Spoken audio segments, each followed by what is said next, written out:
खास करके, क्योंकि उनको तो लगातार पेमेंट मिल रहा है। उनका यहाँ पर न कोई बच्चा पढ़ता है, यहाँ गरीब के बच्चे पढ़ रहे हैं, इसलिए वो ध्यान नहीं दे रहे खास करके। ये सब राज्यपाल के निगरानी में इस तरह काम हो रहा है। राज्यपाल और उनके जो सुपुत्र हैं, वो जो वहाँ पैसा पहुँचता है उसी के हिसाब से यहाँ पे तबादला होते रहता है। कि गवर्नर और राज्य सरकार ठोस से ठोस कार्रवाई करे और ऐसे बीसी को जो बीसी गुंडा पाल रखे हैं उस बीसी को जल्द से जल्द बर्खास्त किया जाए, उन लड़कों पे कार्रवाई किया जाए।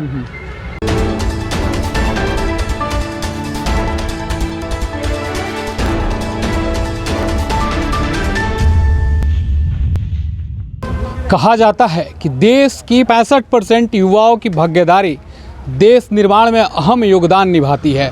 मौजूद हैं हम शिक्षा के सबसे बड़े धरोहर विश्वविद्यालय, और विश्वविद्यालय का नाम ज़रा आप दिखाइए, हमारे बोलने से ज़्यादा ज़रूरी है कि आप दिखाइए एक बार थोड़ा सा कैमरा जूम करके कि कौन सा विश्वविद्यालय है। नाम पढ़ रहे होंगे मगध विश्वविद्यालय।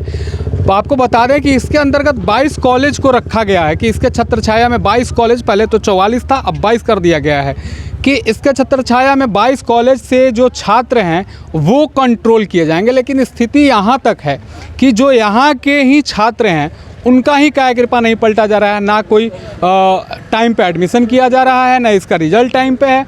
मतलब जो मठाधीश लोग बैठे हैं बनकर इस यूनिवर्सिटी में, बस कुर्सी और पेमेंट से मतलब रह गई है, यहाँ तक यही कहना है टोटल।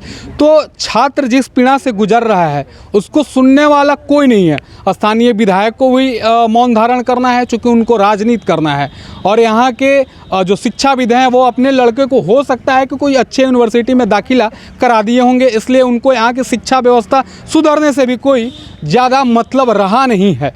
लेकिन जो आम बच्चा है जिसका एडमिशन इस यूनिवर्सिटी में है उसका क्या स्थिति होगा? 3 साल का एग्ज़ाम 6 साल में होगा, वो भी होगा कि नहीं, उससे बात भी करेंगे क्या क्या कमियां हैं अभी और किस किस पर समस्या है। अभी हमारे साथ मौजूद है जी। सबसे पहले अपना परिचय दे दीजिए। मेरा नाम अमन शेखर हुआ जी, अखिल भारतीय विद्यार्थी परिषद में नगर मंत्री। अमन जी, छात्र राजनीति से जुड़े हैं और छात्रों के लिए हक की लड़ाई लड़ना आपका काम है।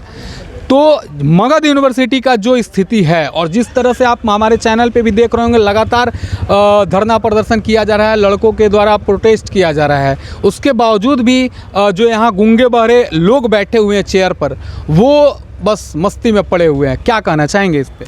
उन पे इनको कोई भी ध्यान नहीं दे रहे हैं खास करके, क्योंकि उनको तो लगातार पेमेंट मिल रहा है। उनका यहाँ पर न कोई बच्चा पढ़ता है, यहाँ गरीब के बच्चे पढ़ रहे हैं, इसलिए वो ध्यान नहीं दे रहे खास करके जी। तो अभी आपका क्या चल रहा है इस यूनिवर्सिटी में? अभी लगातार हम लोग आंदोलन कर रहे हैं। अभी कुलपति आवास के पास भी हम लोग लगातार आंदोलन किए हैं, लेकिन कोई भी बोलने के लिए तैयार। आप भी अपना एक बार परिचय दीजिए हमारे दर्शकों को। हमारा नाम अभिषेक आर्या हुआ, मैं अभी विद्यार्थी परिषद में कोषाध्यक्ष का दायित्व है बोध गया। क्या क्या समस्या है विश्वविद्यालय में आपके तरीके से बताइए। जैसे मैं ही 2020 में एडमिशन लिया था गया कॉलेज में, ठीक है, और आज 2022 हो रहा है, अभी तक एक भी कोई परीक्षा नहीं हुआ हम लोगों का। अच्छा।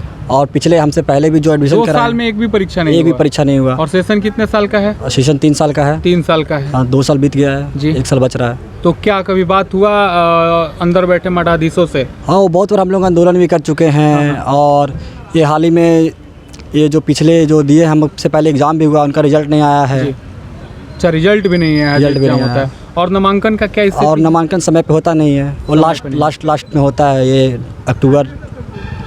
सितंबर अक्टूबर में।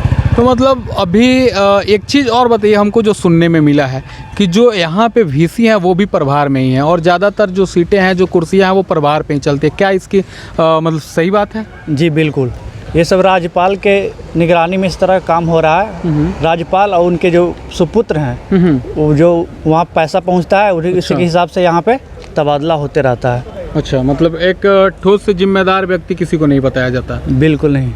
बिहार सरकार का भी मिली भगत है, राज्यपाल का भी है, और यहाँ के लोकल जो यहाँ के जो है उनका भी है। तो ये पूरा प्रकरण आप समझ पा रहे हैं, जिस तरीके से इन्होंने बताया कि किसके इशारे पर ये पूरा काम हो पाता है और किस तरीके से मतलब इस चीज़ को यहाँ से हैंडल किया जाता है। थोड़ी सी समझने की ज़रूरत है कि विश्वविद्यालय में भी पॉलिटिक्स कहीं ना कहीं नज़र आता है, राजनीति कहीं ना कहीं नज़र आता है। आज संख्या भी आपको कम दिख रही होगी बेशक, लेकिन बच्चे परेशान हैं, त्रस्त है, कुछ बच्चे हताश है, वो बोलने के लिए भी हामी नहीं भरते हैं कि सामने आए। और एक चीज़ और अभिषेक जी बताइए, चलाया भी है हमने आज फिजियोथेरेपी का एक हंगामा हुआ था, उसमें बीसी के साथ भी कुछ गामा गामी हो गया था। क्या पूरा माजरा था? नहीं, माजरा तो लोगों ने देखा ही आपके चैनल के माध्यम से। जी। और मुझे बस ये कहना है कि गवर्नर और राज्य सरकार ठोस से ठोस कार्रवाई करे और ऐसे बीसी को जो बीसी गुंडा पाल रखे हैं उस बीसी को जल्द से जल्द बर्खास्त किया जाए, उन लड़कों पे कार्रवाई किया जाए। गुंडा भी पाल रखे हैं, ऐसा भी होता है क्या? मार झगड़ा में कुछ लोग आ जाते हैं प्राइवेट उनके? हाँ, अच्छा। कल ही एक आंदोलन हुआ, उसमें लड़के लोग आ गए धक्का देने के लिए, तो वो कहाँ से आते हैं? हाँ, कहाँ से आते हैं वो? तो समझ पा रहे छात्र होते तो उनकी भी समस्या होती, समस्या वो भी होती, परेशान होते। बिल्कुल वो होती। परेशान नहीं, इसीलिए तो उनको समर्थन दे रहे हैं। बिल्कुल होती। तो कहीं ना कहीं यहाँ पे जो वीसी साहब हैं वो अपना एक पर्सनल सिक्योरिटी भी ले रखे हैं, चूँकि काम जिस प्रकार से कर रहे हैं अंजाम उनको भी पता है क्या होने वाला है। बच्चे हर दिन उग्र स्थिति में रहते हैं, चूँकि परेशानी बहुत है, बच्चे कई दूर से भी आते हैं, उनका काम नहीं हो पाना ये बहुत बड़ी समस्या है। हर एक समय पे हमारे चैनल पर आप बने रहिएगा, सब्सक्राइब नहीं किए हैं तो कर लीजिए, चूँकि मगध यूनिवर्सिटी का हर एक अपडेट हम अपने चैनल के माध्यम से आपके सामने रखते रहेंगे।